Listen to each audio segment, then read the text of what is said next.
Good evening बच्चों। जैसा कि आप जानते हैं आपके एग्जाम बहुत करीब हो चुके हैं। इस पॉइंट ऑफ व्यू को ध्यान में रखते हुए अभी अगर देखा जाए तो अब क्या किया जाए जिससे कि अच्छा हो जाए एग्जाम।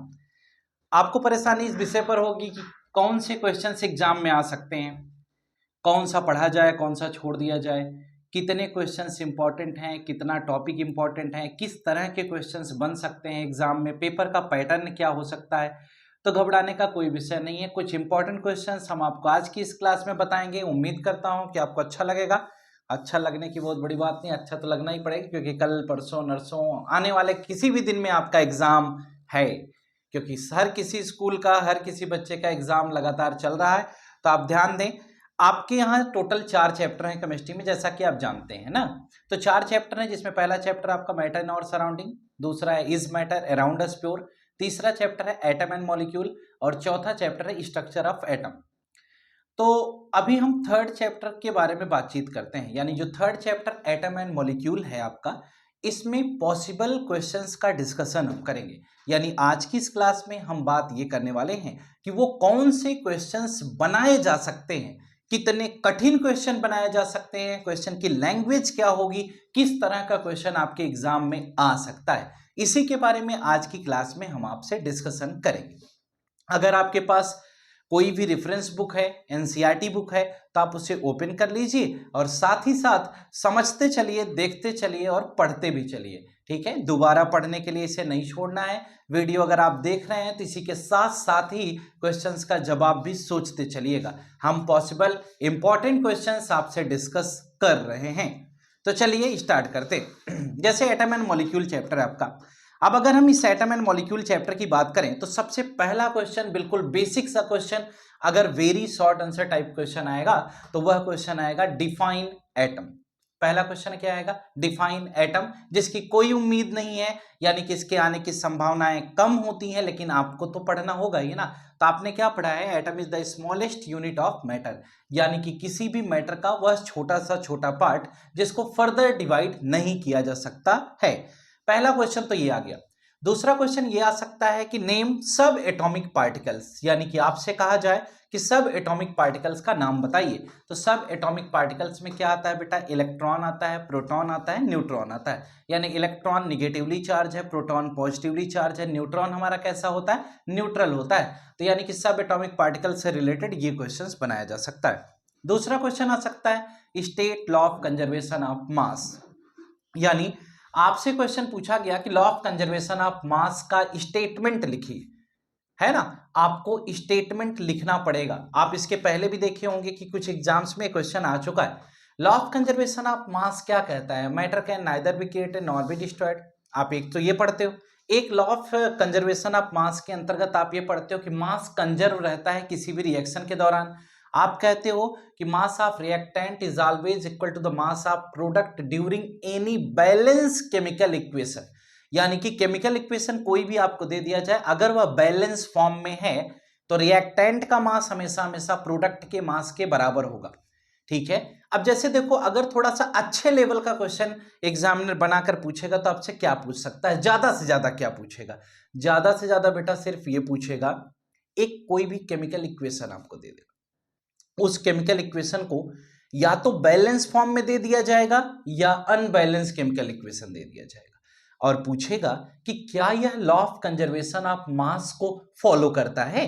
तो आपको पता है कि हर कोई balance chemical equation law of conservation of mass को फॉलो करता है। तो यानी कि ऐसा भी क्वेश्चन आ सकता है। एक बड़ा प्यारा सा क्वेश्चन आता है, कभी कभी पूछ लिया जाता है कि law of conservation of mass को किसने बताया? लेवोसियर के द्वारा बताया गया था, ये भी क्वेश्चन आ सकता है। प्राउस्ट के लॉ ऑफ कांस्टेंट प्रोपोर्शन का क्वेश्चन आ सकता है, आपने पढ़ा है state law of constant proportion. इसके पहले कई बार एग्जाम्स में ये पूछा भी गया, होम एग्जाम्स में क्वेश्चन आ भी चुका है कि कांस्टेंट प्रोपोर्शन क्या होगा। ठीक है, तो आपको ये पढ़ना है कि कंपाउंड के अंदर जो एलिमेंटल या कॉन्स्टिट्यूएंट रेशियो होता है वो हमेशा बराबर रहता है। तो ये क्वेश्चन बनाया जा सकता है। आगे सुनिएगा, हम बात करेंगे अगली कि और अच्छा क्वेश्चन क्या आ सकता है। देखिए, आपके सिलेबस में लॉ ऑफ कांस्टेंट प्रोपोर्शन का क्वेश्चन जो पूछा जाता है उसकी संभावनाएं नहीं है आने की। ठीक है, कभी आ जाए तो अलग मैटर है, वरना क्लास 11th में लॉ ऑफ कांस्टेंट प्रोपोर्शन पर बेस्ड क्वेश्चंस पूछे जाते हैं। आपके यहाँ केवल स्टेटमेंट पूछे जाने की संभावना है। नेक्स्ट जो हमें बातचीत करनी है वो बात ये करनी है कि डाल्टन ने एटम के बारे में बताया था, जॉन डाल्टन ने। तो बेटा वहां से क्वेश्चन आता है कि right the postulates of Dalton's atomic theory. Question आया क्या कि right the postulates of Dalton's atomic theory, यानी कि डाल्टन्स एटॉमिक थियरी के पोस्टुलेट्स बताइए। आपने पढ़ा ना, एटम सबसे छोटा होता है, एक बात, यह डिवाइड नहीं किया जा सकता, दूसरी बात। तीसरी बात आप ये पढ़ते हैं कि सेम एलिमेंट के एटम्स की प्रॉपर्टी सेम होती है, तीसरी बात। और चौथी बात आपने पढ़ा है कि डिफरेंट एलिमेंट के जो एटम होते हैं उनकी प्रॉपर्टी डिफरेंट होती है। कोई और पोस्टुलेट नहीं है, यही पोस्टुलेट्स हैं। अब इनको 7 पॉइंट में लिख दिया जाए, 8 पॉइंट में लिख दिया जाए, 4 पॉइंट में लिख दिया जाए, 5 पॉइंट में लिख दिया जाए, जितने पॉइंट्स आप इसमें बनाना चाहते हैं वो आप बना सकते हैं। आगे देखिए नेक्स्ट क्वेश्चन जो आता है वो आता है कि अगर हमें डाल्टन्स एटॉमिक थ्योरी के बारे में पता ही था तो क्या वजह थी कि डाल्टन की एटॉमिक थ्योरी कैंसिल हो गई। यानी क्वेश्चन आया कि right the drawbacks of Dalton's atomic theory.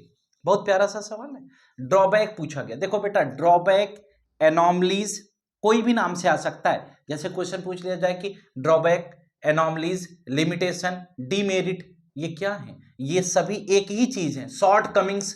5 आपको बात बताई, drawback, limitation, demerit, anomaly, shortcomings. यानी कि इनमें से कोई भी नाम आपको पूछा जाए तो इसका मतलब कि डाल्टन्स एटॉमिक थ्योरी की कमियों के बारे में आपको लिखना, उसके दोष के बारे में लिखना है। यानी कि डाल्टन्स एटॉमिक थ्योरी कैंसिल क्यों हो गई, ये बात आपको बतानी होगी। तो सुनिएगा, अगर कोई पूछता है right the 3 anomalies of Dalton's atomic theory, तो क्या लिखोगे? पहली चीज तो डाल्टन ने कहा था एटम सबसे छोटा होता है ना। बाद में इलेक्ट्रॉन, प्रोटॉन, न्यूट्रॉन की डिस्कवरी हुई तो वो उससे छोटा था, तो एक तो ये हो गई। डाल्टन ने कहा कि atoms of same element have same property या सिमिलर इन प्रॉपर्टी। क्या यह जरूरी है क्या कि एक ही तरह के एक एलिमेंट के जो एटम्स हो उनकी प्रॉपर्टी सबकी सेम हो? यह जरूरी नहीं है, तो एक ड्रॉबैक ये हो गया। डाल्टन ने कहा था कि atoms of different element have different property, यह भी जरूरी नहीं है, अलग अलग एलिमेंट के एटम्स की प्रॉपर्टी सेम भी हो सकती। तो ये 3 क्या हो गए, इनके ड्रॉबैक हो गए या शॉर्ट कमिंग्स हो गए। जॉन डाल्टन ने एटम की डिस्कवरी के बारे में बात की थी सबसे पहले। नेक्स्ट क्वेश्चंस जो आएंगे उसके बारे में, हाँ, एक क्वेश्चन ये भी बनता है कि उस माइक्रोस्कोप का नाम बताइए जिससे आप एटम को देख पाते। ठीक है, आपने बहुत अच्छा तो नहीं देखा, जो उसकी इमेज बनती हो बहुत परफेक्ट तो नहीं होती, लेकिन हाँ, उस माइक्रोस्कोप का नाम अगर आपसे पूछा जाए तो उसे शॉर्ट फॉर्म में क्या कहते हैं? एसटीएम कहते हैं, स्टैनलिंग टनलिंग माइक्रोस्कोप। यानी कि स्टैनलिंग टनलिंग माइक्रोस्कोप से हम एटम को देख पाते हैं। अगली बात,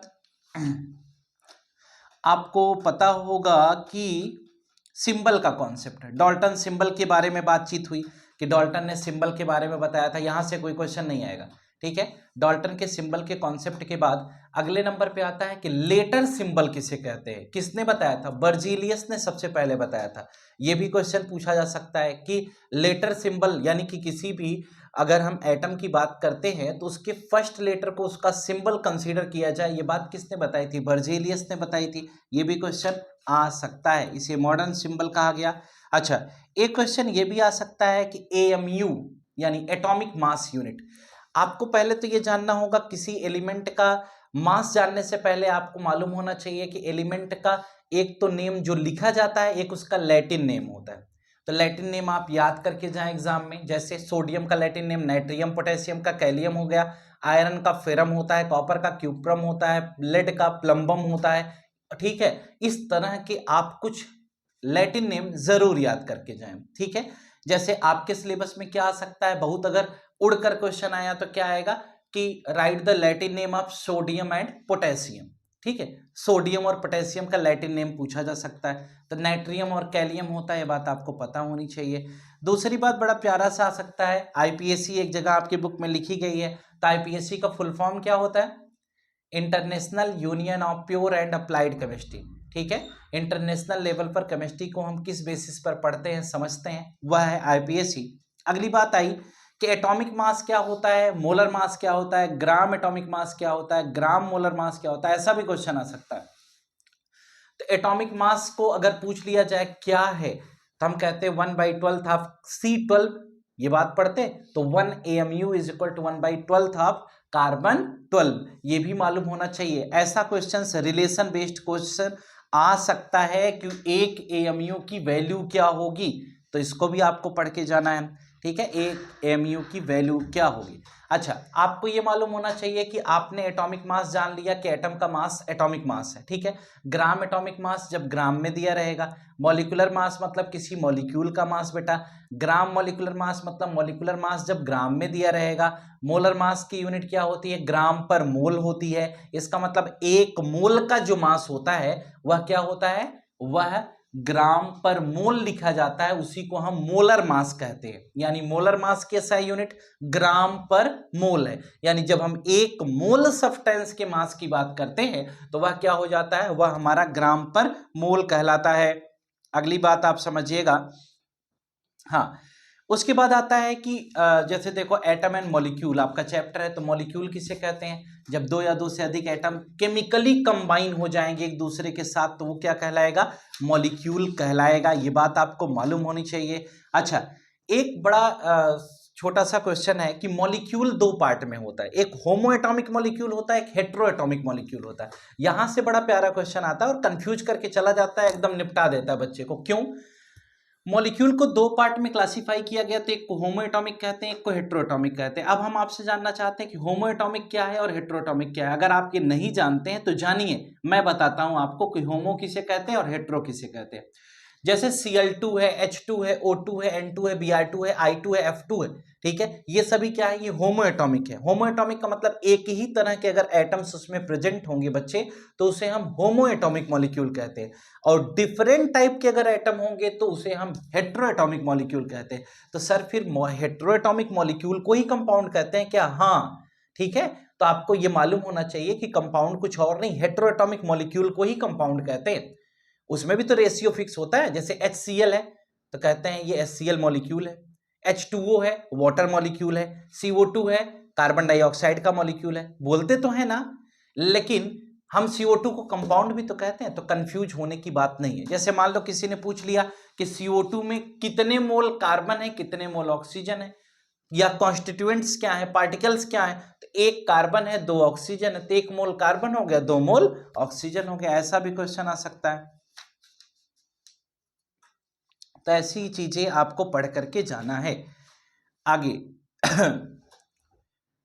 हाँ, मॉलिक्यूलर मास निकालना आपको आता होगा कि मॉलिक्यूलर मास हम कैसे कैलकुलेट करते हैं, ठीक है। मॉलिक्यूलर मास निकालना आपको आना ही होगा, क्योंकि बिना इसके गाड़ी नहीं चलने वाली है। यानी किसी मॉलिक्यूल का मास कैसे निकालते हैं, ऐसा क्वेश्चन आपके यहाँ आ सकता है, ठीक है। बहुत चांसेज होते हैं इस तरह के क्वेश्चंस के, जैसे लिख के आ जाए calculate the molecular mass of glucose and sugar.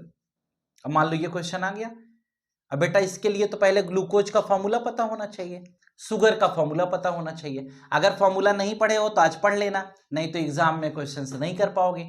क्यों, क्योंकि ये फॉर्मूले का यूज एक ही जगह पर नहीं आएगा, इसके बाद भी आएगा। तो ग्लूकोज और CO2 की जो बात है इसको आपको समझना होगा। आगे देखिए, हाँ, मॉलिक्यूलर फार्मूला यानी कि मॉलिक्यूलर मास निकालने की जो बात है, इस पर ढेर सारे क्वेश्चंस लगा लीजिए। ये इंपॉर्टेंट टॉपिक है, कुछ नहीं तो 2-3 नंबर 4 नंबर 2 से 3 नंबर का क्वेश्चन तो मॉलिक्यूलर मास पे आना ही आना है, ठीक है। जैसे आपसे पूछ लिया जाए ग्लूकोज का मॉलिक्यूलर मास क्या होगा, यूरिया का क्या होगा, अमोनिया का क्या होगा, इस तरह के भी क्वेश्चंस आपको पढ़ लेने हैं। अगली बात देखिए, आयन से क्या क्वेश्चन बन सकता है। जैसे आपने कैटायन एनायन पढ़ा है, आप कहते हो पॉजिटिवली या निगेटिवली चार्ज पार्टिकल की बात करते हो तो आयन कहते हैं। आयन में कैटायन एनायन होता है, कैटायन में monovalent cation, divalent cation, trivalent cation के बारे में आपने सुना होगा। एनायन के अंदर monovalent anion, divalent anion, trivalent anion के बारे में भी आपने सुना होगा। तो बस उतना सुना है तो पर्याप्त है, ठीक है। आयंस में बस एक बात और ध्यान रखनी है कि सिंपल आयन क्या होता है और कंपाउंड आयन क्या होता है। सिंपल आयन का मतलब जब सिंगल एटम पर पॉजिटिव या निगेटिव चार्ज आ जाए तो उसे हम सिंपल आयन कहते हैं। जैसे Na+Cl Br I F N3 O2 H2 K+Ca2 Mg2 Al3 Ga3 In3, ये जब आपको मिल जाएंगे तो ये सभी क्या कहलाते हैं, ये सभी सिंपल आयन कहलाते हैं। कंपाउंड आयन का मतलब होता है जब दो या दो से अधिक एटम आपस में मिल करके कुछ मॉलिक्यूल का फॉर्मेशन करते हैं, लेकिन उसके बाद भी उसके ऊपर चार्ज लगा हो तो उसे हम कंपाउंड आयन कहते हैं। जैसे CO3 minus carbonate ion, phosphate ion, nitrate ion, sulphate ion, hydroxide ion, phosphite ion, sulphite ion, पर ऑक्साइड आयन, ये सभी जो होते हैं ये सभी क्या कहलाते हैं, ये सभी कंपाउंड आयन के अंतर्गत आते हैं। तो ये बात आपको मालूम होनी चाहिए। दूसरी बात, आयोनिक कंपाउंड और कोवेलेंट कंपाउंड की जानकारी भी आपके सिलेबस में थी। आपको पता है कि आयोनिक कंपाउंड वही होगा जिसमें पहला पार्ट कैटायन, दूसरा एनायन। जनरली कहीं कहीं पर एक रेयर केस होती है जहां पर ये चेंज होता है, वह है एसिटिक एसिड या सोडियम एसिटेट। इन सभी में पहले एनायन होता है, बाद में कैटायन होता है। और बेटा बाकी लगभग सारी चीजों में क्या होता है, पहले कैटायन है, बाद में एनायन है। आपको मालूम है कि आयोनिक कंपाउंड हमेशा आयोनिक बॉन्ड की वजह से बनता है, यह ट्रांसफर ऑफ इलेक्ट्रॉन की वजह से बनता है। तो जब कोई आयोनिक कंपाउंड होगा तो पहला पार्ट उसका कैटायन होगा, दूसरा एनायन होगा। अगर आपको मेटल नॉन मेटल की अच्छी जानकारी होगी तो आप कैटायन एनायन के बेसिस पर ये तो पता लगा ही लेंगे ना कि इसमें आयोनिक कौन है और कोवेलेंट कौन है। आप जानते हैं कि मेटल और नॉन मेटल अगर रहेगा तो आयोनिक है, और नॉन मेटल रहेगा तो कोवेलेंट है ना। बस इसी से आपको बताया था कि जिगजैग लाइन है ना पीरियोडिक टेबल में, उसके लेफ्ट साइड में मेटल है, राइट में नॉन मेटल है। अगर नॉन मेटल से कंबाइन है तो क्या कहलाएगा, नॉन मेटल से कंबाइन है तो वो कोवेलेंट कंपाउंड कहलाएगा। और अगर मेटल नॉन मेटल से कंबाइन है तो वह आयोनिक कंपाउंड कहलाएगा। तो जैसे मान लो कोई क्वेश्चन ऐसे एग्जाम में आ जाए आपके, कहा जाए कि identify the ionic compound from the following, यानी आपसे कहा जाए कि जो कंपाउंड दिए गए उसमें से आयोनिक कंपाउंड छांटिए, तो आप क्या करोगे, आपको ये पता होगा तभी तो कर पाओगे ना। जैसे आपसे कह दिया जाए, कोई भी क्वेश्चन दे दिया जाए, मान लो 5-6 दे दिए जाएंगे कंपाउंड का नाम, उसमें से कहा जाए कोवेलेंट कंपाउंड अलग करिए, तो बेटा जब पता होगा ना कि ये नॉन मेटल है तभी आप उसे सेपरेट कर पाएंगे। तो ऐसा भी क्वेश्चन आ सकता है, तो घबराइएगा नहीं, करना तो पड़ेगा ही। पढ़ाई इतनी आसान होती तो फिर तो रातों रात राजा बन गए होते। एक और अच्छाई है आपके पेपर से रिलेटेड, वो ये है कि आपको जैसे एक क्वेश्चन कोई भी आयोनिक कंपाउंड से और कैसा क्वेश्चन बन, जैसे कोई कंपाउंड का नाम दे दे और उस कंपाउंड के नाम के अंदर पूछ ले बेटा इसमें बताओ कि इसमें आयंस कौन कौन से। मेरी बात समझ पा रहे हो, यानी कि आपको कंपाउंड दे दिया जाएगा और उस जैसे कह दें हम अमोनियम हाइड्रोक्साइड, और हम कहें अमोनियम हाइड्रोक्साइड दे करके हम आपसे कहें कि इसमें कौन कौन से आयन मौजूद है, तो एक अमोनियम आयन है, एक हाइड्रोक्साइड आयन है ना। तो जब कंपाउंड पढ़े होगे तब ना अमोनियम हाइड्रोक्साइड आएगा, तो अभी भी वक्त है, पढ़ लो, ठीक है, नहीं तो लफड़ा हो जाएगा एग्जाम में। अमोनियम आयन और हाइड्रोक्साइड आयन है। जैसे हम कह दें कॉस्टिक सोडा के अंदर कौन कौन से आयन है, ठीक है, तो ये बताइए। हम कह दें कि अमोनियम क्लोराइड, इसके अंदर कौन कौन से आयन है ये बताइए, तो एक अमोनियम आयन है, एक क्लोराइड आयन है। तो ये सारी चीजें आपको एक बार पढ़ लेनी है, ठीक है। अच्छा, सबसे इंपॉर्टेंट टॉपिक है आपके सिलेबस का, वह है क्रिस क्रॉस मेथड, ठीक है। क्रिस क्रॉस मेथड में हमारे सिलेबस में बताया गया वर्कआउट द फॉर्मूला, एक ही टॉपिक है। अगर हम वर्कआउट द फॉर्मूला की बात करते हैं तो हमारे सिलेबस में ये, जैसे हम कहते हैं कार्बन डाइसल्फाइड का फॉर्मूला वर्कआउट करिए, ठीक है, सोडियम बाइकार्बोनेट का फॉर्मूला वर्कआउट करिए, तो आप क्या लिखते थे, सिंबल लिखते हैं, वैलेंसी लिखते हैं, तो सिंबल में सोडियम हो जाएगा, बाइकार्बोनेट हो जाएगा, तो सोडियम की वैलेंसी और बाइकार्बोनेट की वैलेंसी लिखेंगे, खट सॉल्व कर लेंगे, आंसर आ जाएगा। ऐसे ही तो करते थे ना क्रिस क्रॉस मेथड जो पढ़ाया गया था। तो क्रिस क्रॉस मेथड भी बहुत इंपॉर्टेंट टॉपिक होता है, इस पर भी अच्छे नंबर के क्वेश्चंस आते हैं, आप इसको तैयार करके जाइए। लेकिन बेटा सब कुछ तैयार करने से पहले सबसे ज़्यादा ज़रूरी है कि आप आयंस कितना अच्छा तैयार करके जाते हैं। अगर आयंस नेम और कंपाउंड्स नेम की अच्छी नॉलेज होगी तो आप एग्जाम में अच्छा करके आएंगे, क्योंकि सब कुछ इसी पर बेस्ड है। अगर ये पता होगा तो आप अच्छे से क्वेश्चन सॉल्व कर पाएंगे। दूसरी बात, आपके सिलेबस में मोल कॉन्सेप्ट की भी थोड़ी सी कहानी है, ठीक है। तो मोल कॉन्सेप्ट अगर आपने पढ़ा है तो अच्छी बात है, ठीक है, क्योंकि मोल कॉन्सेप्ट ऐसे समझाने से नहीं आएगा। आपको पता होगा कि मोल के अंदर दो फॉर्मूले हैं, एक formula 1 mole is equal to 6.0222 into 10⁻23 atoms molecules और आयन वाला है, is equal to gram atomic mass या ग्राम मॉलिक्यूलर मास आप पढ़ते थे, वो वाला है। एक है कि mole is equal to mass upon molar mass, या तो उससे लगाइए, दोनों के बेसिस पर कोई भी क्वेश्चन आ सकता है। हम कहते हैं 44 ग्राम CO2 में कितने मोल होंगे, तो क्या करोगे 44 ऊपर रख दोगे, CO2 का मोलर मास निकालोगे 44, 44 से 44 कट जाएगा, कितना आ जाएगा 1 mole is equal to 6.023 into 10⁻³ molecules of carbon dioxide. ऐसा ही तो क्वेश्चन आएगा। तो इसको भी आपको पढ़ना है। इसके लिए अगर आपको अभी भी संशय है तो चैनल पे इसकी वीडियो पड़ी हुई है यूट्यूब पे मोल कॉन्सेप्ट की, ठीक है, आप चैनल पर जाकर सर्च करिए, वहां से मोल कॉन्सेप्ट आप देख लीजिए। लेकिन क्योंकि मोल कॉन्सेप्ट बड़ा टॉपिक है, 30 मिनट 40 मिनट की वीडियो होगी, उसको देख करके एक बार क्लियर कर लीजिए, ठीक है। मोल कॉन्सेप्ट से अगर आपके सिलेबस में, आपके स्कूल में मोल कॉन्सेप्ट पढ़ाया गया है तो उससे इस तरह के क्वेश्चंस पूछे जा सकते हैं। तो टोटल सिलेबस में जो इंपॉर्टेंट टॉपिक्स थे उसमें क्रिस क्रॉस मेथड एक बेहद इंपॉर्टेंट विषय था जिस पर हम बात कर रहे थे, ठीक है। तो ये आपका थर्ड चैप्टर समाप्त हो गया, यानी कि थर्ड चैप्टर जो आपका है जिसका नाम है जिसका नाम है एटम एंड मॉलिक्यूल। तो एटम एंड मॉलिक्यूल ये जो चैप्टर थर्ड है इसके बारे में हमने बातचीत कर ली है। हम उम्मीद करते हैं कि आपको समझ में आ गया होगा। बेटा जितनी बात हमने बताई है अगर इतना आप नहीं पढ़ेंगे तो आपको लगता है कि आप एग्जाम में अच्छा कर पाएंगे, तो ये उम्मीद आप छोड़ दीजिए। क्यों? क्योंकि आप 9th में हैं और पेपर इतना आसान नहीं आता है, ठीक है। आपको तो ये मालूम होगा, इसके पहले भी आप एग्जाम दे रहे थे। आप चाहे जिस बोर्ड से पढ़ रहे हो, चाहे जहां से पढ़ रहे हो, नॉलेज के बगैर पेपर सॉल्व नहीं होगा, नहीं होगा, नहीं होगा। इसलिए अभी भी वक्त है, पढ़ करके जाएं, ठीक है। और अगर सोचें कि सर इंपॉर्टेंट बताए हैं इससे हमारा उद्धार हो जाएगा, बेटा उद्धार तो होगा ना जब इस इंपॉर्टेंट को आप पढ़ोगे तब ना। ये जो इंपॉर्टेंट क्वेश्चंस हमने बताए, क्वेश्चंस की वैरायटीज आपको बताई, समझाई है इस लेक्चर में, उसको आप बैठ करके पढ़ डालिए, ठीक है। इतना पढ़ के जाइए, एग्जाम में एक भी क्वेश्चन गलत करके ना आएंगे, पूरी उम्मीद है आप अच्छा करेंगे। ये है आपके चैप्टर नंबर 3 की कहानी, ठीक है। आज के लिए फिलहाल इतना ही। फोर्थ चैप्टर की भी वीडियो हम आपको अपलोड कर देंगे जहां पर मोस्ट इंपॉर्टेंट क्वेश्चंस का अगला लेक्चर भी आप जरूर देखें। इस तरह से आपके चारों चैप्टर की वीडियो आज की डेट में आपको मिल जाएंगी, ठीक है। उम्मीद करता हूं कि आपको अच्छा लगा होगा, समझ में आया होगा। अगर समझ में आया है तो चैनल को लाइक शेयर सब्सक्राइब करना नहीं भूलिएगा, यह आपकी जिम्मेदारी है। हम उम्मीद करते हैं कि आप अच्छा करेंगे एग्जाम में। आज के लिए फिलहाल इतना ही। Good night to all of you. Today class is over. Thank you.